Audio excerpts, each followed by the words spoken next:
الحمدللہ رب العالمین والصلاة والسلام علی سید المرسلین وعلی آلہ وصحبہ اجمعین۔ محترم ناظرین، یہ محرم کا مہینہ ہے جسے 4 حرمتوں والوں میں سے ایک مہینہ ہونے کی خصوصیت حاصل ہے۔ اسی طریقے سے اللہ کے نبی صلی اللہ علیہ وسلم نے اس مہینے کی نسبت اللہ تبارک و تعالیٰ کی طرف کی ہے اور اسے شہر اللہ کہا ہے۔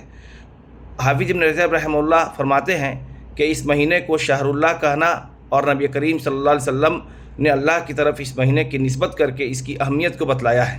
اس طریقے سے اس مہینے کی دوسری خصوصیت یہ ہے کہ اللہ کے نبی صلی اللہ علیہ وسلم نے اس مہینے کے روزے کو رمضان کے روزے کے بعد سب سے افضل قرار دیا ہے، جیسا کہ حضرت ابو ہریرہ رضی اللہ تعالیٰ عنہ کی روایت ہے کہ نبی کریم صلی اللہ علیہ وسلم نے فرمایا، افضل الصیام بعد صوم رمضان شہر اللہ المحرم، کہ رمضان کے روزے کے بعد، رمضان کے مہینے کے روزے کے بعد سب سے افضل روزہ اللہ کا مہینہ محرم کا روزہ ہے۔ اور اس طریقے سے اسی روایت میں ہے کہ فرض نماز کے بعد سب سے افضل نماز تہجد کی نماز ہے۔ اس طریقے سے حضرت عبداللہ ابن عباس رضی اللہ تعالی عنہما کی روایت ہے کہ فرماتے ہیں کہ نبی کریم صلی اللہ علیہ وسلم اس مہینے میں سب سے زیادہ روزہ رکھنے کی ترغیب دیا کرتے تھے۔ حضرت ابو قتادہ رضی اللہ تعالی عنہ کی ایک روایت ہے کہ انہوں نے اس مہینے کے 10ویں محرم کے روزے کے تعلق سے بیان کیا کہ نبی کریم صلی اللہ علیہ وسلم نے فرمایا، انی احتسب علی اللہ ان یکفر السنۃ التی قبلہ، کہ میں امید کرتا ہوں کہ 10 محرم کا روزہ اگر کوئی رکھتا ہے تو اللہ تبارک و تعالیٰ اس کے پچھلے گناہ کو معاف کر دے گا۔ تو یہ تمام کے تمام فضائل ہیں، اور اس کی حکمت جو یہ ہے کہ 10 محرم کے روزے کے رکھنے کی حکمت کیا ہے کہ اس کی صحیح روایات کے مطابق، جیسا کہ صحیح بخاری صحیح مسلم کے اندر روایت ہے، حضرت عبداللہ ابن عباس بیان فرماتے ہیں کہ نبی کریم صلی اللہ علیہ وسلم جب مدینہ آئے تو انہوں نے یہودیوں کو روزہ رکھتے ہوئے دیکھا، تو آپ نے اس کے بابت پوچھا کہ یہ لوگ روزہ کیوں رکھتے ہیں؟ تو پوچھا کہ اسی دن حضرت موسیٰ علیہ السلام کو فرعون سے نجات ملی تھی، یعنی بنو اسرائیل کو اور فرعون سے نجات ملی تھی، اسی خوشی میں یہود شکرانے کے طور پر یہ روزہ رکھتے ہیں۔ تو نبی کریم صلی اللہ علیہ وسلم نے فرمایا کہ میں اس بات کا زیادہ مستحق ہوں کہ اپنے بھائی حضرت موسیٰ علیہ السلام کی اس خوشی میں شریک ہو جاؤں۔ مسند احمد کی ایک روایت ہے جس کے اندر ہے کہ حضرت نوح علیہ السلام کی کشتی عذاب الہی کے رکنے کے بعد جودی پہاڑ پر اسی محرم کے مہینے میں 10ویں محرم کو ٹھہری تھی۔ اس خوشی میں حضرت نوح علیہ السلام نے عذاب کے رکنے کی خوشی میں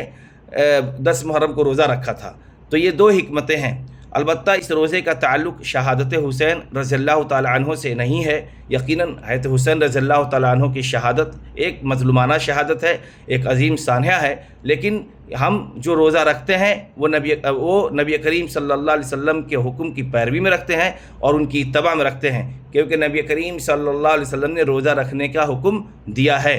اس طریقے سے اس مہینے کے اندر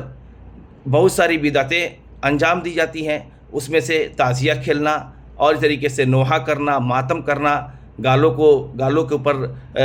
گالوں کو پیٹنا، کپڑے پھاڑنا، اس طریقے سے اپنے آپ کو زد و کوب کرنا، اور حضرت حسین رضی اللہ تعالیٰ عنہ کی شہادت میں کہ ماتم میں طرح طرح کے بدعتیں کرنا، جیسے کھچڑا پکانا وغیرہ، سراہی میں پانی رکھنا، اور آل بیت کے فضائل کو بیان کرتے ہوئے دیگر صحابہ اکرام کو برا بھلا کہنا، اس طرح کی باتیں کی جاتی ہیں۔ یہ سب کا تعلق شریعت اسلام سے نہیں ہے اور اس کا اسلام میں کوئی جگہ نہیں ہے۔ اس لیے ضروری ہے کہ ہم سنت پر عمل کریں۔ اللہ کے نبی صلی اللہ علیہ وسلم نے ہمیں اس مہینے کے اندر روزہ رکھنے کی ترغیب دی ہے، ہم روزہ رکھیں، اور خاص طور سے 9 اور 10 محرم کو ہم روزہ رکھیں، کیونکہ نبی کریم صلی اللہ علیہ وسلم نے یہ بھی بیان فرمایا، صحیح حدیث کی روایت ہے صحیح بخاری اور صحیح مسلم کی، کہ اگر میں آئندہ سال زندہ رہا، بحیات رہا، تو یہودیوں کی مخالفت میں 9 محرم کو بھی روزہ رکھوں گا۔ تو یہ 9 اور محرم کا روزہ رکھنا ہے، اور